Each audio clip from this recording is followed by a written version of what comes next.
Hey friends, Miss Gardner here, and today we're going to talk about writing incomplete sentences. First things first, when we write a complete sentence, our sentence has to have two things. Our sentence has to have a who and a do. These are also known as a subject and a predicate. We have to have a who and we have to have a do. This is your subject, this is your predicate. This is your action. This needs a verb. Okay, this is your verb. And then your who is your subject. It is a noun. All right.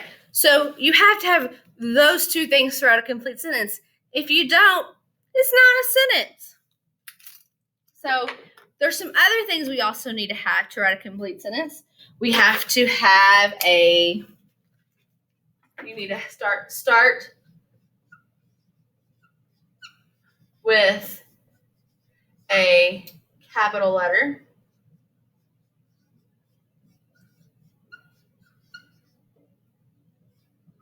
Two, you need to use punctuation. A lot of you are writing these great sentences, but I don't know where they end. There are these huge run-on sentences. Yikes. Okay, so we always need to make sure we start with a capital letter and we use punctuation at the end of our sentences. And the last thing I want to remind you of is we need to capitalize proper nouns. Those are your names. Okay, so if we think about this, I'm going to think of a who. And I'm going to pick Eric. So I'm going to say Eric is my who. Well, I want to remember Eric has to be capitalized because Eric is a proper noun. It's his name. And it's the beginning of my sentence, so it has to have a capital letter. So Eric.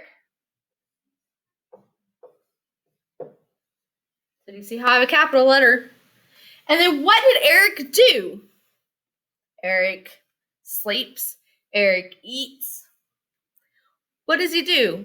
We're going to say that Eric rode his bike to the park. Eric rode his bike to the park. All right. So now I have my who and my do. I know who did it and what they did. Eric rode his bike to the park. And I can't forget number 2, I need punctuation. In this case, I am going to use a period because I'm just stating something. I'm not using any emotion, and I'm definitely not asking a question. So in this case, I'm going to use a period. It's important that you do this while you're writing sentences every time, including those online. So make sure you're using capital letters by hitting the shift key, plus the letter you're capitalizing, and that you're hitting the period key at the end of every sentence. Till next time, bye.